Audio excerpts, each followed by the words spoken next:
Church की history को या राजा चर्च के बारे में डिटेल में बताया। तो 18वें पार्ट पे पहुंच चुके हैं मैं। मतलब वैसे ये वीडियो फॉर्म में 4th पार्ट है, लेकिन बुक के 18 पार्ट में पहुंच चुके हैं। चर्च का स्कंद ब्रैकेट स्कंद जो कि परकोटो वाला नगर है की ओर कूच करना।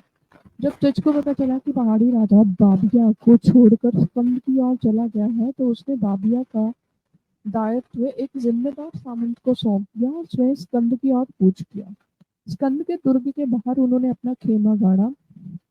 इस समय तक बाबिया का राजा बाहर के चारागाह को छोड़कर स्कंद के दुर्ग के भीतर जा चुका था। स्कंद के दुर्ग में एक सेनापति था जिसके चर्च से अच्छे संबंध थे। इस व्यक्ति का सामंतों और जनसाधारण पर अच्छा असर था। यह सारे लोग सदा इस सेनापति की आज्ञा अनुसार काम करते थे और कभी भी उसकी अनदेखी नहीं करते थे। चर्च ने उसको एक संदेश भेजा, उससे यह प्रलोभन दिया कि उसे दुर्ग का एकमात्र अधिपति बना दिया जाएगा। इस बाबत चर्च ने राजकीय मुहर के साथ एक अध्यादेश बनाया जिसमें यह लिखा था कि सेनापति को उस पूरे प्रांत का जागीरदार व राज्यपाल बना दिया जाएगा, जिसमें बाबिया और स्कंद दोनों शामिल होंगे। इस शर्त यह थी कि सेनापति द्वारा या तो बाबिया के राजा जेतार को गिरफ्तार कर लिया जाएगा या उसकी हत्या कर दी जाए। सेनापति ने इस शर्त को स्वीकार कर लिया। उसकी पुष्टि करने के लिए उसने अपने पुत्र को राजा चच के पास बंधक बनाकर भेज दिया। तब उसने राजा चित्र के पास जाने के सिलसिले को इस कदर बढ़ा दिया कि दरबानों ने किसी भी समय उसके राजा से मिलने पर रोक लगानी छोड़ दी। एक रात अचानक मौका देखकर उसने राजा चित्र की हत्या कर दी और उसका कटा सर चच के पास भेज दिया। अच्छा, इसकी कोई हिस्टोरिकल अगर आपको रेफरेंस आपके पास है काउंटर करने के लिए, तो आप कमेंट सेक्शन में डाल सकते हैं, क्योंकि मैं पहले पार्ट में भी डिस्क्लेमर देती आई हूँ कि ये एक इस्लामिक पॉइंट ऑफ व्यू से लिखी गई हिस्ट्री है, तो इसको इस्लामिक पॉइंट ऑफ व्यू से समझने की कोशिश कीजिए। ये इसकी रियलिटी पे जो हिस्टोरियन है उनके अंदर भी जो है वो डिफरेंसेस है। कई लोग इसको कुछ परसेंटेज में सत्य मानते हैं कि उसमें जो लिखा गया है, कई लोग इसको मतलब डाउटफुल है इसका हिस्टोरिकल पॉइंट ऑफ व्यू, लेकिन माइंडसेट का क्योंकि पता चलता है तो इसलिए मैं इसको पढ़ रही हूँ। तो अगर आपके पास इसके पक्ष में कोई रेफरेंस है या इसके अगेंस्ट है कोई रेफरेंस, तो आप कमेंट सेक्शन में लिख सकते हैं। तो उन्होंने क्या किया कि चच ने सेनापति को राजस्व दिए और अन्य उपहारों से आनंदित किया। इस तरह बिना अधिक खून खराबे के स्कंद और बाबिया के दुर्ग चच के पास आए। राजा चच के प्रतिष्ठा पूर्व यह दोनों दुर्ग सेनापति के ही सुपुर्द कर दिए। जब शहर के सारे सामंत अन्य नगर प्रतिनिधि चच की उपस्थिति में आए और धन धान्यों से चच का खजाना भर दिया, राजा राय चच ने उन सभी को सम्मान किया और सभी को संबोधित किया। चच ने उन सभी के से कहा कि वह अपने सेनापति की आज्ञा का पालन करे, उसे स्वामी भक्त बने रहे। यानी कि एक तरह से जो सेनापति है वो आज से उनका लीडर होगा या वहाँ का जो पूरा सिस्टम है वो संभालेगा। राय चच का सिक्का और मुल्तान की ओर चढ़ाई कर राय चच सिक्का और मुल्तान की ओर कूच करते हैं। मुल्तान में एक सामंत था जिसका नाम बछेरा वत्सराय था। वह राय साहसी का निकट संबंधी था। उसके साम्राज्य की सीमा उत्तर से दूर तक थी। वह एक अत्यंत वीर एवं कुशल प्रशासक था। जब उसे पता चला कि लोहाना सम्राट राय साहसी का घाटी राय चच लड़ने के लिए आया है, तो उसने एक बड़ी सेना एकत्र की और रावी नदी के तट पर खेमा गाड़ दिया। उसका भतीजा संभोल या साहेवाल सिक्का के दुर्गपति था। सिक्का शहर मुल्तान शहर से सटा हुआ है, एक शहर था जो पूर्व में था। संभोल और बछेरा का चचेरा भाई अजय सेन भी एक बड़ी सेना लेकर चच के मुकाबले आ खड़े हुए। चच ने व्यास नदी के किनारे एक छिछली जगह पर अपना डेरा डाला हुआ था। वह वहां पर 3 महीने तक रहा। जब बाढ़ का पानी उतर गया तो उसने अपने खेमे से ऊपर एक ऐसी जगह ढूंढी जहां पर नदी पार करने में सुगमता थी। नदी पार करके वह सिक्का की ओर बढ़ा और संभोल साहेबान के विरुद्ध युद्ध का मुगल बजा दिया। लोहानी या लोहाना या लहना सेना को खदेड़ते हुए चच ने उन्हें दुर्ग के भीतर जाने को मजबूर कर दिया। जब दुर्ग के घेरे में सख्ती हुई और दुर्ग के बहुत से रक्षक खेत रहे तो संभोल ने कुशलतापूर्वक विश्वस्त सैन्य दल को लेकर रात के अंधेरे में नदी के दूसरी ओर मुल्तान शहर की ओर प्रयाण कर दिया। वहां उसने लड़ने की पूरी तैयारी कर ली। इधर राय जच ने सिक्का के दुर्ग पर कब्जा कर लिया और वहां के वीर योद्धा दुर्ग की रक्षा करते हुए मारे गए। चच ने बाकी लोगों को कैद कर लिया। चच को यहाँ से काफी धन और बहुत सारे सेवक मिले। चच ने कोर्ट के बड़े सेनापतियों को अस्थायी रूप से दुर्ग की कमान संभालने के लिए कहा और स्वयं नदी पार करके पश्चिम में मुल्तान नगर की ओर प्रस्थान किया। मुल्तान में दोनों सेनाएं एक दूसरे के सामने आ गई। राय बचेरा एक बड़ी सेना के साथ चच के सामने खड़ा हुआ। उसकी सेना में वीर सैनिकों के साथ साथ हाथी भी थे। युद्ध शुरू हुआ। दोनों ओर से बहुत सारे योद्धा खेत रहे। दोनों पक्षों के बहुत से निर्दोष सैनिकों का खून बहा। तब राय बचेरा ने दुर्ग में स्वयं को बंद कर लिया और कश्मीर के राजा को पत्र लिखा और चच की धूर्तता के बारे में अवगत करा। चच जो कि सलेज ब्राह्मण का पुत्र है, आलोर का राजा बन गया है। वह एक बड़ी सेना के साथ मुल्तान तक चढ़ आया है। उसने बहुत सारे दुर्गों को अपने अधीन में ले लिया है। हम अकेले उसका सामना करने में असमर्थ हैं। अभी तक उसका सामना कोई शासक नहीं कर पाया। इस स्थिति में आपसे विनती है कि अपनी सेना का एक हिस्सा हमारी मदद के लिए भेजें। दूत का कश्मीर से खाली हाथ लौटा, यानी कश्मीर जो दूत भेजा था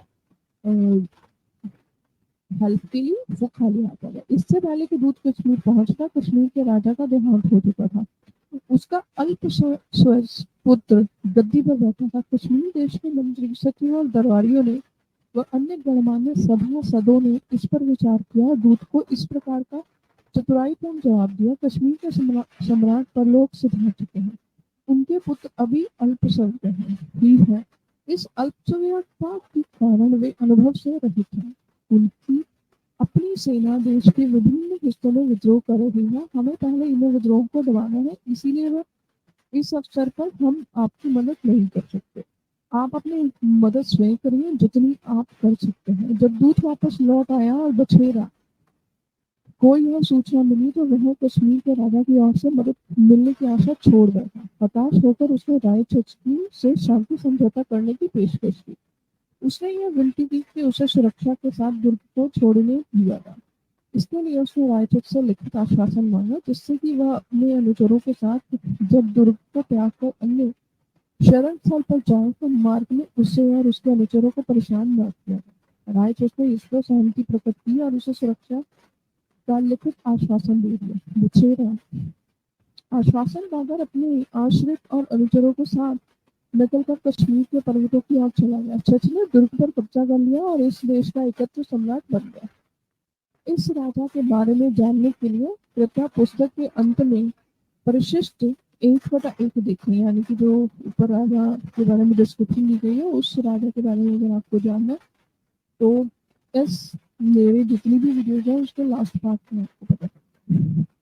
या अगर आप चाहते हैं तो आपको किताब खरीदनी पड़ेगी, जो कि पिन कमेंट में मैंने लिंक डाल दी है। बुक खरीदे और उसको पढ़ें। चच द्वारा मुल्तान के एक प्रतिनिधि नियुक्त करना और आगे अभियान बढ़ा।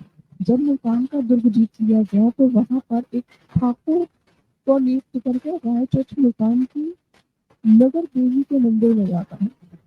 मुल्तान की नगर देवी याद रखना, मुल्तान में नगर देवी। अब के मुल्तान को अगर आप देखें तो वहां पे तो सब कुछ खत्म कर दिया था। नगर देवी के मंदिर में जाता है तो मंदिर एक एकांत स्थान पर था। वहां जाकर वह मूर्तियों के सामने दंडवत होता है और भेंट इत्यादि चढ़ाने के उपरांत आगे बढ़ता है।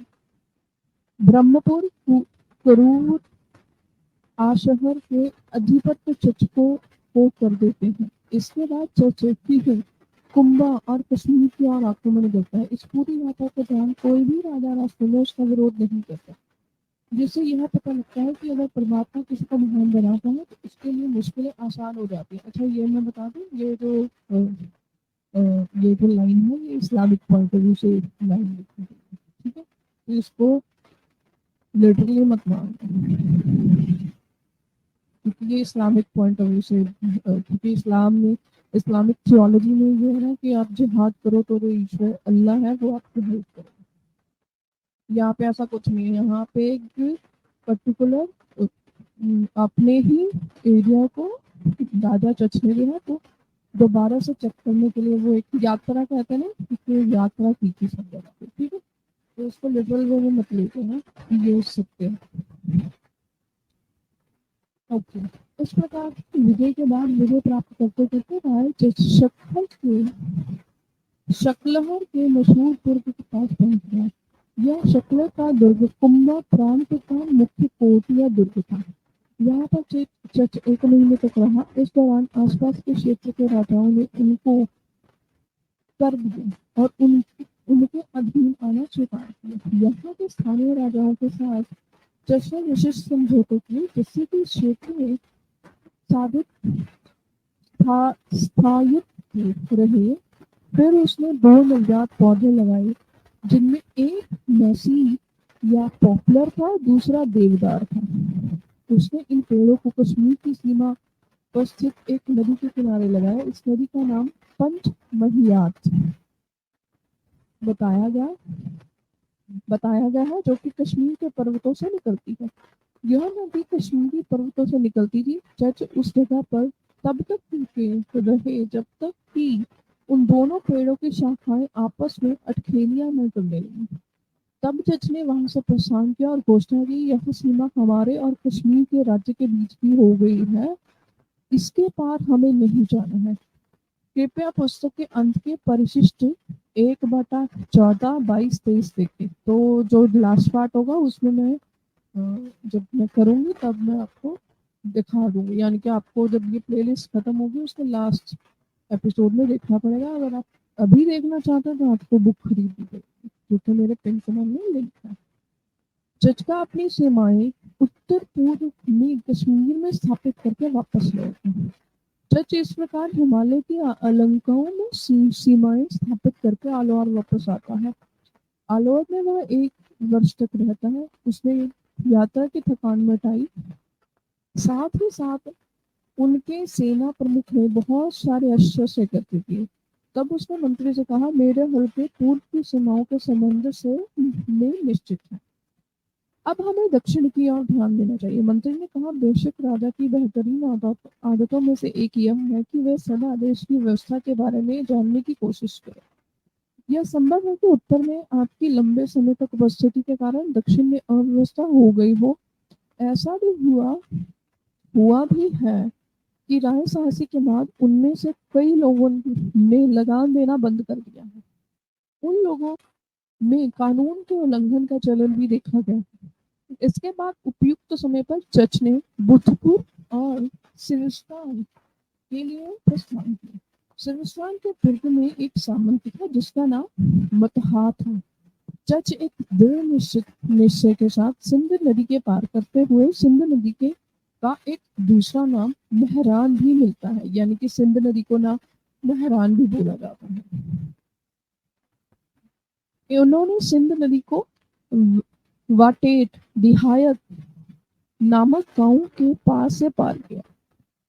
यह गांव भी आलौर और चंबा के नगरों की सीमा थी। वहां से वह बुदिया या बुद्धपुर की ओर बढ़ते हैं। बुदिया का राजा उस समय बसर कोटाप था, जो बंदेर कोम्बकों के पुत्र थे।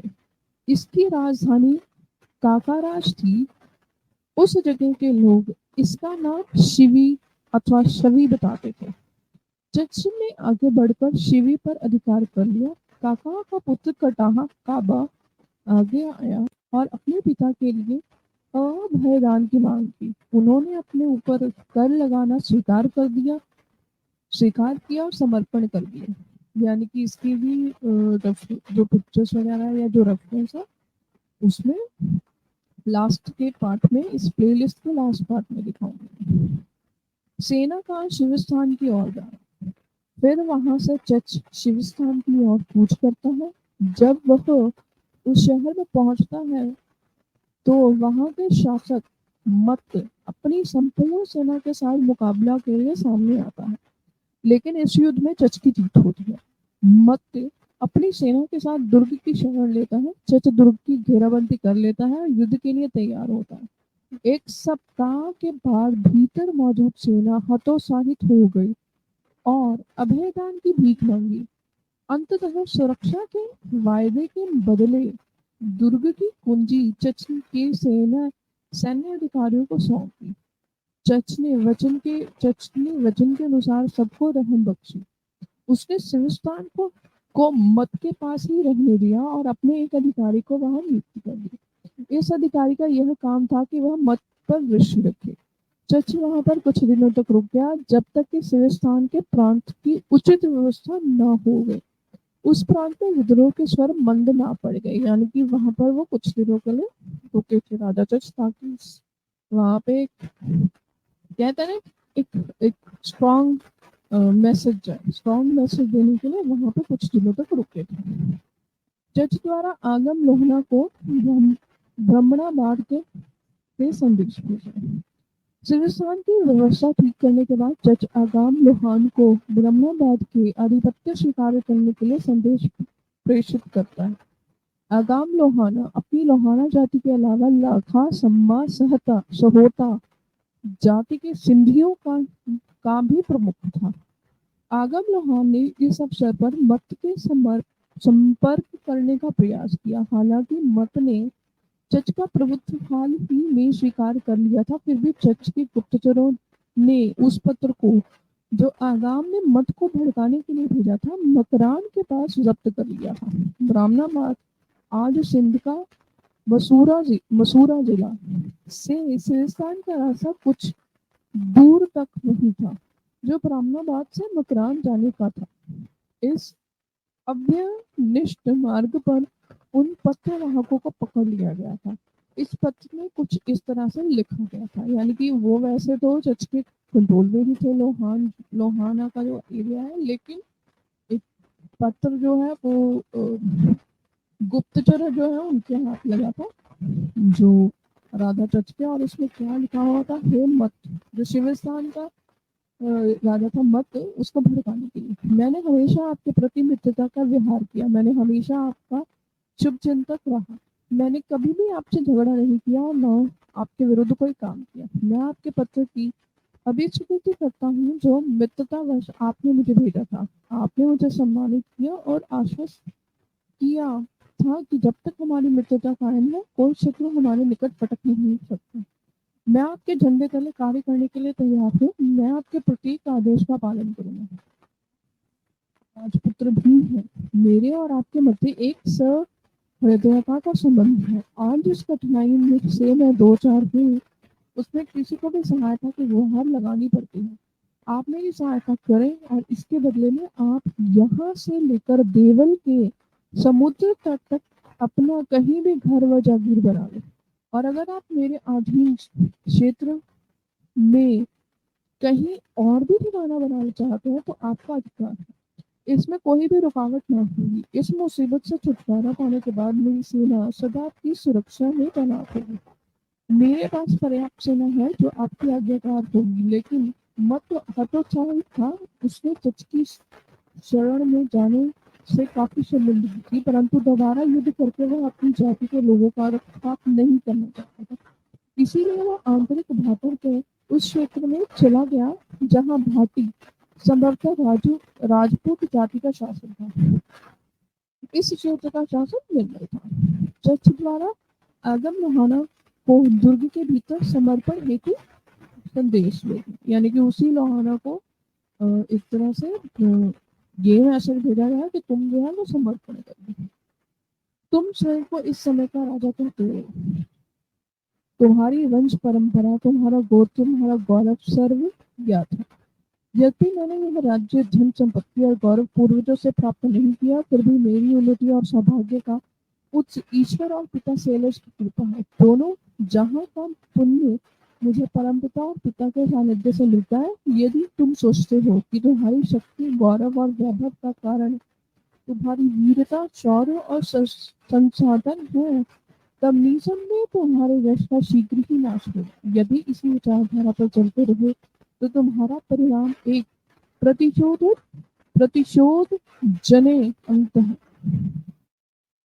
चचका ब्राह्मणवाद के दुर्ग में आना और दुर्ग के बंद आगम रोहाना की सेना से युद्ध करना। रायचच ने दुर्ग को घेरकर आक्रमण शुरू कर दिया। उस समय आगाम रोहाना दुर्ग से बाहर किसी प्रांत के निरीक्षण पर गया हुआ था।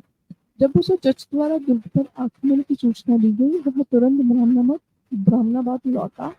उसने सेना और शस्त्र एकत्र करने प्रारंभ किए। दोनों सेनाओं में युद्ध हुआ, जिसमें बड़े वीर योद्धा खेत रहे। आगम की सेना भाग खड़ी हुई, स्वयं आगम ने दुर्ग की शरण ली। ब्राह्मणाबाद का दुर्ग सिरस्तान के दुर्ग की तरह नहीं था।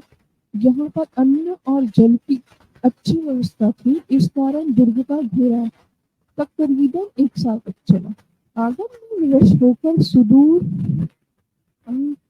आंतरिक भारत के कन्नौज के राजा शायर या सतबार रायल राय रसाल राय को सहायता के लिए संदेश भेजा। लेकिन इससे पहले कि उस राजा का उत्तर आता, आगम परलोक से भाग गए। उसके बाद आगम के पुत्र सरहिंद, संभवतः श्री चंद्र ने गद्दी संभाली। आगम का एक शिष्य मित्र था जिसका नाम सम्मानित बुद्ध रक्षित, श्रमण बुद्ध रक्षित। इसके नाम का अर्थ था कि बुद्ध के द्वारा रक्षित है।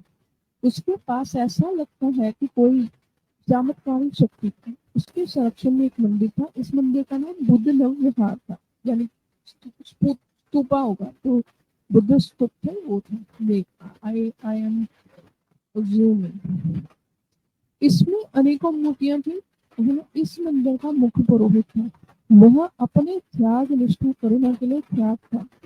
उस प्रांत के समस्त लोग उसकी आज्ञा का पालन करते थे। आगम ने भी बुद्ध के धर्म का स्वीकार कर लिया था और उसने अपना गुरु बना लिया था, यानी कि बेसिकली वो बुद्धिस्ट। अब आगम ने दुर्ग की शरण ली थी, तो उस समय श्रमण सामनी ने उसकी मदद की थी। हालांकि उसने स्वयं युद्ध में भाग नहीं लिया, वह अपनी धर्म और नीति से संबंधित पुस्तकों को ही पढ़ने में तालीम था। तब राजपूत आगम की मृत्यु हुई तो उसके पुत्र सरहन या श्रीचंद ने सत्ता की बागडोर हाथ में ली। तब समानी अपने प्राण और संपत्ति की रक्षा को लेकर बहुत चिंतित था। इसी आहापोह में यह सूचना मिली कि साम्राज्य चच के हाथ में जा रहा है। उसने हताशा की स्थिति में भारतीय ज्योतिष की पुस्तकों का अवलोकन किया, जिससे कि उसे अपने भविष्य के बारे में ज्ञात हो सके। इस ज्ञान के आधार पर उससे यह सुनिश्चित हो गया कि वाकई में राज्य चच के पास जा रहा है। क्या उसका स्वयं का झुकाव चच के प्रति हो सकता है? इसी बीच आगम के पुत्र ने दुर्ग चच को सौंप दिया, क्योंकि उसकी सेना हतोत्साहित हो गई थी। चच ने दुर्ग को पर कड़ा पहरा लगा दिया। चच द्वारा श्रमण सामनी के संबंध में निर्णय करना। जब चच को यह पता लगा कि आगम और उसके पुत्र सरहन या श्रीचंद का सामनी के साथ क्या कोई समझौता था, जिसके कारण सामनी अपने तपबल से, मंत्र शक्ति से, चमत्कारों से व समय समय पर दी गई सलाहों से आगम की मदद करता था, यही संभावित करना था कि यह युद्ध इतना लंबा, यानी कि 1 वर्ष से अधिक खिंचा। तब चच ने यह निर्णय लिया, यदि मैं इस दुर्ग को अधिग्रहित करने में सफल रहा, तब मैं इस सामने को पकड़कर इसकी खाल उधेड़ दूंगा और इस खाल को चर्मकारों को दे दूंगा, जिससे वह ढोल बनाएंगे और उस ढोल को तब तक पीटते रहेंगे जब तक कि ढोल फट ना जाए। ठीक है, तो ये इसकी कोई रेफरेंस यहाँ पे नहीं मिल रही है, तो आप ये इस्लामिक पॉइंट ऑफ व्यू से स्टोरी जो है वो या जसनामा लिखा गया है, तो उसको उसी पॉइंट ऑफ व्यू से सुनिए। इसके अगेंस्ट आपके पास कोई रेफरेंस है या इसके सपोर्ट में आपके पास कोई रेफरेंस है तो आप कमेंट सेक्शन में लिख सकते हैं। आगे चलते हैं जी। जब सामने को इस शपथ का पता चला तो उसने हंसकर कहा, यह चर्च की सामर्थ्य मिली नहीं कि वह मेरा कुछ बिगाड़ सके। उस समय के बाद ब्राह्मणाबाद के दुर्ग में दिल सेना ने लंबी लड़ाई के बाद आत्मसमर्पण कर दिया। दोनों ओर से अनेक योद्धाओं ने खेत रहने के बाद बचे कुछ सेनापतियों ने संधि के लिए प्रार्थना की तो चश्मा ने समाधान का आश्वासन देते हुए दुर्ग में प्रवेश किया। समस्त लोहानी समर्थक सेनापतियों और अन्य अधिकारियों को संबोधित करते हुए कहा, अगर आप दुर्ग को त्याग कर कहीं भी जाना चाहें, कोई भी प्राणी आपका अवरोधक नहीं बनेगा। परंतु यदि आप लोग ने यही रुकने का मन बना लिया है, तब भी मेरी ओर से कोई रोक नहीं है। जब आगम के पुत्र और अन्य आश्रित लोगों ने चर्चा रुक सकारात्मक पाया तो उन सभी ने वही रुकने का निर्णय किया। जज कुछ समय तक वहीं रुका रहा, जिससे वह स्थानीय सरदारों को नियत नियत के बारे में निश्चिंत हो सके। जज द्वारा आगम की विधवा रानी से विवाह करना और अपनी पोत्री की शादी आगम के पुत्र से करना। जज आगम की विधवा से विवाह करता है और अपनी पोती भतीजे दहिया या धरसिया की पुत्री का विवाह आगम के पुत्र सरहंद से करता है। उसने सरहंद को राजवस्त्र से सम्मानित किया। जज ब्राह्मणाबाद में 1 साल तक और रहा। उसने वहां पर राजस्व एकत्रित करने के लिए अधिकारियों को नियुक्ति की। उसने आसपास के सरदारों को अपने सीधे नियंत्रण में ले लिया। तब जज ने यह पता लगाने की कोशिश की सामनी बुद्ध रक्षित कहाँ पर है, जिससे वह उसे मिल सके। जज को यह सूचना दी गई कि सामनी एक भिक्षु है, अपने जैसे अन्य भिक्षुओं के साथ रह रहा है। जज को लोगों ने बताया कि सामने हिंद के महानतम बुद्धिजीवियों में से था और बौद्ध मंदिर नवविहार का मुख्य पुरोहित था। साम्य अर्थात बुद्ध मत के मानने वालों के अनुसार साम्य के ने देहातम बुद्धि से परे सर्वोच्च ज्ञान को प्राप्त कर लिया।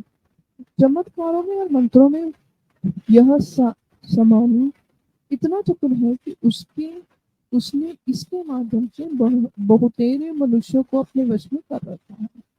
अपने टटकों से मार्फत उसे अपनी मनचाही वस्तु मिल जाती है। उसने आगम की मृत्यु के पश्चात उसके पुत्र सरहन की मांग की। यह उसकी इस परलौकिक सहायता का परिणाम था कि ब्राह्मणाबाद के दुर्ग की घेराबंदी इतनी लंबी चल सके। अच्छा, ये आप लोगों को सुनने में बड़ा पता लग रहा होगा, तो इसलिए मैं बता रही हूँ कि ये देखिए, ये इस्लामिक पॉइंट ऑफ व्यू से लिखा हुआ है कि वो पॉलिटिज्म को किस नजर से देखते हैं, तो उसके पॉइंट ऑफ व्यू से। तो यहाँ तक ही आज रखेंगे और इसके बाद जो है हम नेक्स्ट टाइम 5th पार्ट में जब मैं रीडिंग करूंगी इस बुक की तो आपके सामने प्रस्तुत होगा। अब तक के लिए धन्यवाद और प्लीज रिक्वेस्ट है आप लोगों से, पिन कमेंट में मैं लिंक डाल दूंगी। अगर आप इस किताब को खुद से खरीद के पढ़ना चाहते हैं तो आप खरीद के पढ़ सकते हैं। ठीक है, थैंक यू सो मच सबका जुड़ने के लिए। धन्यवाद। जय हिंद, जय श्री राम।